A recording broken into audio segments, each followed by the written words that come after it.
Azərbaycan televiziya tarixində indiyə kimi izlədiyim, heyran olduğum ən möhtəşəm işdir. Adamlar nə ediblər? Təmas xətti adında bir sənədli film hazırlayıblar. 88-ci ildən indiyə kimi Azərbaycanın bütün xarici işlər nazirlərinin hamısını tapıblar bir-bir. Hamısından müsahibə götürüblər.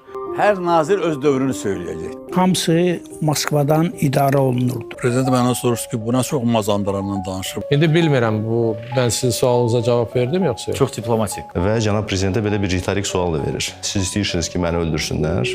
92-ci ildə biz BMT-yə qəbul olmuşuq, 92-nin martında. 92-nin fevralında Xocalı soyqırımı olub. 92-ci ildə vəzifədəki Xarici İşlər Naziri danışır, deyir ki, biz beynəlxalq tədbirlərdə adətən rus dilindən istifadə edirdik. Xocalının törədilməsində Rus ordusunun iştirakı olduğuna görə biz mövqe qoyduq və BMT-yə qəbul olan zaman o böyük zalda ilk dəfə Azərbaycan dilində çıxış olur. Möhtərəm xanımlar və cənablar, mənim xalqım üçün bu əlamətdar bir gündə mən ürək ağrısı ilə sizə Respublikamızda olan ağır vəziyyətdən danışmaya bilmərəm. İndiyə qədər 6 Xarici İşlər Nazirimiz olub, hal-hazırda vəzifədə olan nazirlə birlikdə və 7 video var.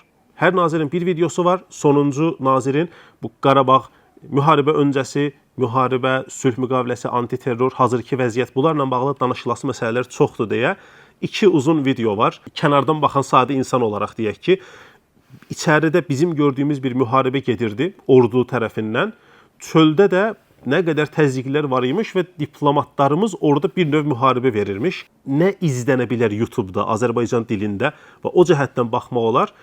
Bir də məsələn çayxanalarda insanlar siyasətdən danışmağı xoşlayırlar. Hər çayxanada da internetə bağlanan iri televizorlar var. Qoyun çayxanalarda gündə bir seriyasına baxın. Yarım saat 40 dəqiqə müzakirə eləyin.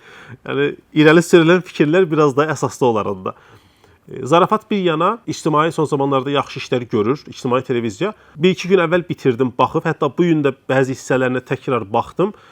Təkrar izlənəsi keyfiyyətli işdir. Hazırlayanların əllərinə sağlıq.